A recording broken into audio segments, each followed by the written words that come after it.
Hey guys, it's Mrs. Gregerson, and we are working on lesson 12.1, which is talking about transformations, and we're working with reflections. The first thing we got to get is a terminology you'll hear sometime. It's called an isometry. Now, an isometry, if you know what that means, is a transformation that does not change the shape or size of a figure. Notice reflections, translations, or rotations, which we based off of the other day when we were talking about them, are all isometries. Isometries are also called congruence transformations because they're transformations that give you congruent figures, or they're also known as rigid motions. Rigid means unmovable, you don't bend on an idea. So if you're rigid motions, that means you will for sure get the same figure, it doesn't change. Also recall that a reflection is a transformation that moves a figure, a pre-image, by flipping it across a line. The reflected figure is called, now remember, the image. The image is the end, okay? And then we have what we start with is the pre-image. And that's always our original figure, the start, our starting point when we work with this. All right, now with this one, moving on, it says tell whether each transformation appears to be reflection. The first one is definitely a no, okay? You need to make sure that you realize it's not flipped over a line. So this is no because it's a translation. Now we haven't formally done a lot of translations with arrow notation and things like that. But you should know the difference between this one slid over, it's a translation. The next one is yes. Each point has a reflected point. And what I mean by that is if I have an A here, you have an A prime. If you have a B here, you obviously have a B prime. So it kind of clicks and matches up. All right, let's look at the next two. Look at those two stars. Are those reflections? Basically, can I draw a line down the middle of those that lets me know that's reflective? And the first one is no. No appears to be a rotation. Now the next one is yes. Now how do you describe it? Each point has a reflected point. And you can see that goes over that line right there. So let's flip this over when we're working with this, and let's get the next page down because I think you'll see how quick and easy these really are. Okay, on the first one it says draw a segment from each vertex. So I'm drawing a segment from each vertex right there of the pre-image to the corresponding vertex of the image. So pre-image, image. We'll just call this one A prime there. Your construction should show the line of reflection is the perpendicular bisector. Now what I'm asking you to do is if I draw the perpendicular bisector of both of those line segments, you will notice when you work with them that those points are the same distance away. Now that line that you reflect over is called the line of reflection. Now any line can be the line of reflection. We're only going to focus on 3 lines of reflections, but you can have more. So that goes down before here. It says reflection is a transformation across a line called the line of reflection. And if you notice here, it's going to form right angles. It's the same distance away. So if I form a right angle and it goes smack dab through the center, we know the line of reflection always has to be the perpendicular bisector of each segment joining each point in its image. So here we have our pre-image, remember our initial point in our image at the end, A prime. So you can see the line of reflection. I flipped it over. Now the cool thing is I can do this for any picture. Now I can draw a line and I say, all right, there's my line of reflection.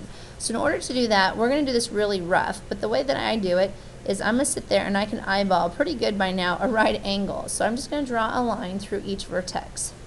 So there's one line, and I always make sure it's perpendicular to my line of reflection because my line of reflection has to be perpendicular too. So we draw that in. Always extend it a little bit, my friends. All right, and then do the same thing here.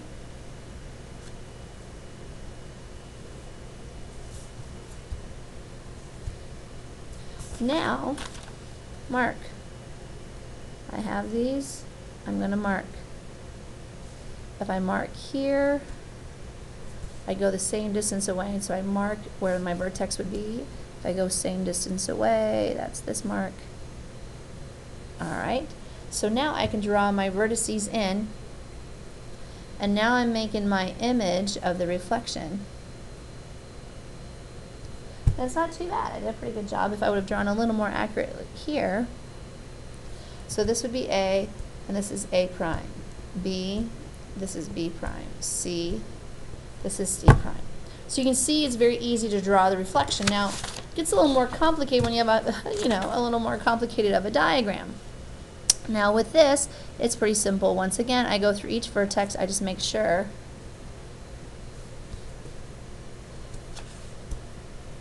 we draw it in. We have our right angle here. Go across, right angle, so we have it's perpendicular.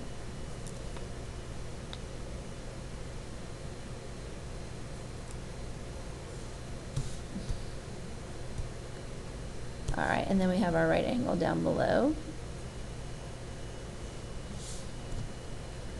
So when you do that, we're going to let that be our vertex since I drew it a little bit short. And we do the same thing like we did before. We just measure the distances here, so long as they're equal, we'll use them. So that segment goes from here to here. There's our vertex going right here for this one. That mark, we got to use that mark again over here to get our point. And then you just continually do that with each one of your vertices.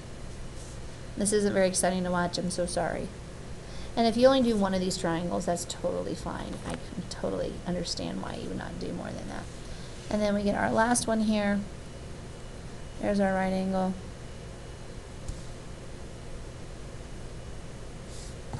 Alright, so now we draw these together.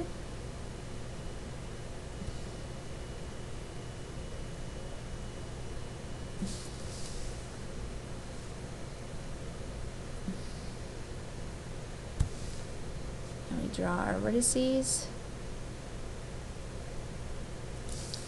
Now if you look at that, you've got your reflection. So this would be my, what we call the pre-image, and this would be our image. This is what we reflected. So if that was A, this would be my A prime. Now, I'm not real particular about lots of things, but I'm very, very particular about this. You must use arrow notation correctly. And I'm only going to ask you to memorize 3 types of reflections. Now, you could do reflections over other lines, and we could draw that pretty easily with graph paper, but these are the ones that I want you to use. Now, we're going to reflect across the x-axis, the y-axis, and the line y equals x. And then we're going to use what's called arrow notation that shows the mapping of how to get there. And like I said, I'm going to be very particular about how you show this, and make sure you show your work that way, because that's how I grade it on tests and quizzes, because this isn't hard for you to do, it's just a little bit more time consuming. So my map is that I'll take any point, if I reflect it across the x-axis, the x stays the same, but my y flips distance. So if it's a negative, it goes opposite to positive, but if it's positive, it goes opposite down to negative. So you get opposite y here. Then we get our other one across the y-axis, and if you notice you go across the y-axis, what doesn't change between your prime and your regular point? I know that my point here, xy, is going to go to a negative xy. Y doesn't change, but my x now become opposite. They go over one side or the other of our point. And then we have a really cool one. Now remember, this slope of this line is 1. It has a y-intercept of 0, 0. So the fact is this perfectly divides in a diagonal the whole coordinate plane. So it's up 1 over 1 every single time. So when you use this one, your point is xy, but it goes to where you flip it, yx. Hopefully that helps you see these. Now, these you have to memorize. So you have to memorize reflection across the x-axis, the y-axis, and the line y equals x. And then I'm going to show you examples and exactly how I want you to do these.